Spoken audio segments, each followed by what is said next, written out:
This is a magical moment.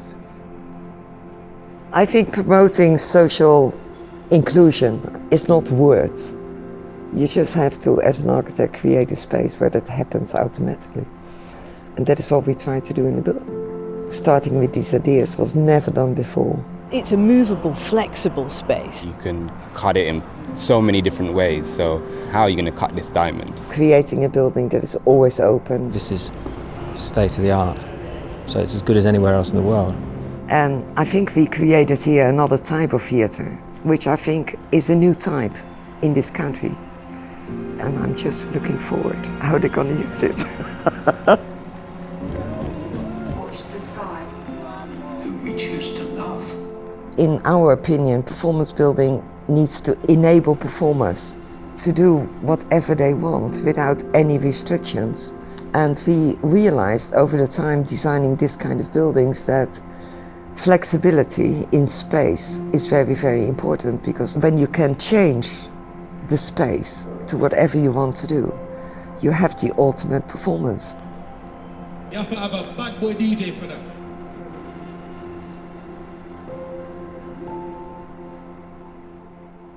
We got the brief for this competition and I was like, okay, we found finally a client who wants exactly what we want.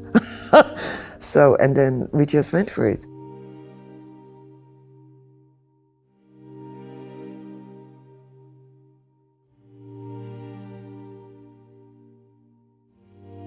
It can accommodate everything from traditional opera, we even have an orchestra pit, to theatre, to concerts, amplified, non-amplified, to gigs.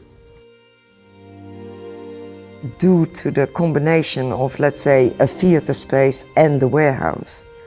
And that warehouse is actually, you could say, a flight tower XXL, because normally a flight tower is restricted to the stage area, but here we decided, no, we're going to make the whole warehouse a flight tower. And that opened up a lot of options. Not only that, the flight tower, you could say, is used by public, etc., etc. But it also gave us the opportunity to make the stage towards the theatre so large and so deep that we could actually also have on stage real perspective. And we even, at the end of the stage, we made a door to the city of Manchester. You know, where I was dreaming of that after a performance you open the door and all the performers would just walk out into the city and leave the stage. You know, to also get that connection with Manchester. And I think that last story, that made us win that competition. We called it Opera XL. But I see some of you are gagging to get up on this stage. Two large performing spaces. We have a theatre and we have a warehouse. So these are the two performing spaces. But then, of course, it doesn't end there. We have what we call the social now. That is, of course, also a performing space. And that is also a space, of course, that brings me back to the hacienda. And then, of course, we have foyers for the theatre, the dressing rooms, the green rooms, etc., etc. Meaning that every single space in this building can be used for performance. And not only inside, but also outside.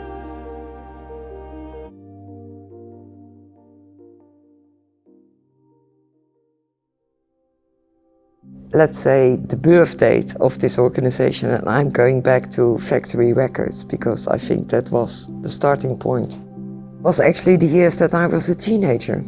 And I grew up with exactly the same music as at the time of factory records. And that was quite special for me because that basically means you have a very personal, emotional relation with what you're doing. You know, it's about your own life almost. When we started the project, of course, I was a bit older than 18 years at that time. So I also thought, oh God, this is a building for the next generation.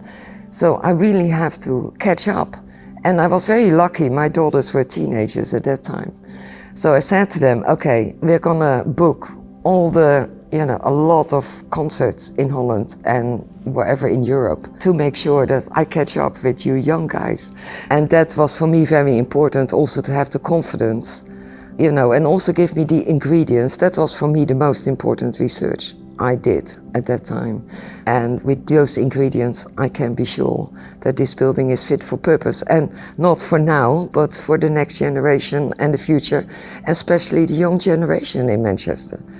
You know, I come down to Manchester sometimes to see, you know, what's the new subcultures that are kind of moving, who are the kind of movers and shakers coming up. And a lot of the time they struggle to find a home, a base, you know, somewhere they can create and also, you know, be a part of the community. It's really exciting. It is also, I think, not only for them, but it's for them a new institution that they can use, where they can create without being bothered, because of course that is the most difficult thing in the creative industry, that people are creative and they're quite promising, but the starting up of that is very, very difficult just because of the lack of money and subsidies, etc. That's why I hope this building is going to be their living room, is their performing room. They can use every corner of the building. You know, for me, they can use the staircase, the toilet. I don't care where they're all going to do performances.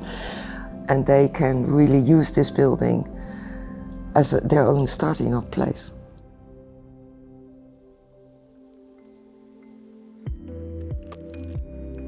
In this project, we had to think about from the smallest possible performance to the largest possible performance and everything in between.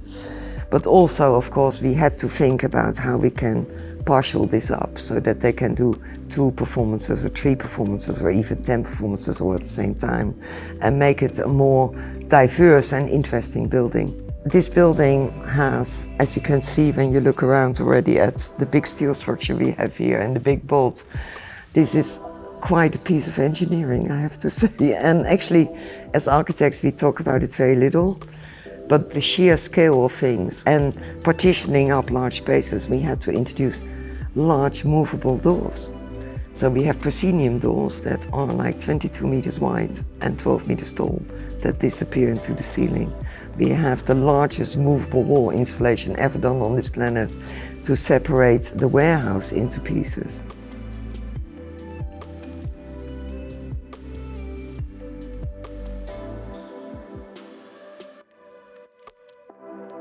You know, what you can see here, me in the background, this industrial heritage was very interesting for me. And that was for us also very important when we were considering the materials for this building, that we are not only made a relation to this kind of buildings, you know, this the bonded warehouse as we call it, but also to much more, you know, industrial sheds. So also when we chose the materials for the building, we went a bit back to materials that remind you of this industrial heritage of this city. And we really wanted to enforce that here. The factory system in Manchester is the beginning of the Industrial Revolution, and they were hated, horrible places. What we've got now is a fantastic reversal of that idea of what a factory is now. It's short for a manufactory. You know, people putting their hands, their hearts, their minds, their energies, their spirits in this place. So it's just a wonderful remaking of what a factory did mean in its early days, and it just shows how we can not only remake language, but we can remake spaces and reclaim spaces. Also when we started, we were also thinking about the warehouse really as a production place, where you could make also big art. And not only big art made by one single artist, but big art involving the population of Manchester, where the making is actually part of the performance. So the leading up to the end piece and then showing it to the public.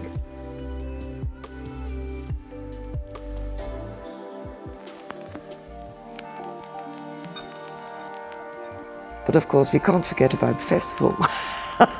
So the festival was of course a crucial part in thinking about this building. To me, I think what MIF does really amazingly is finding those talents with the X factor. It's just a very well-oiled machine.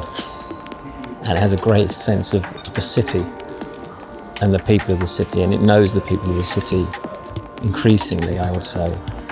And I think if they bring that to a building, then the building will be very successful and will be loved. We opened up, especially the social space on the ground floor, to all areas. We opened up, we have an entrance to the water side, we have an entrance to this area, we have an entrance also to the Museum of Science. And therefore, I think it really also not only is a building that operates on its own, but it's really connected to its surroundings, connecting to all the other cultural venues in Manchester. And then you're there where you want to be, thinking about festival, spreading the thing out into the city.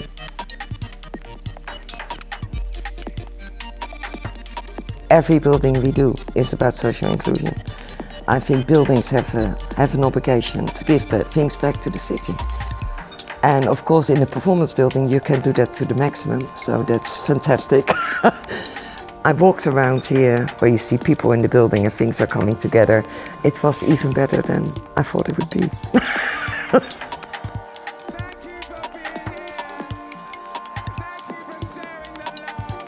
It's the biggest and most beautiful social gift that the city could ever give back to the next generation.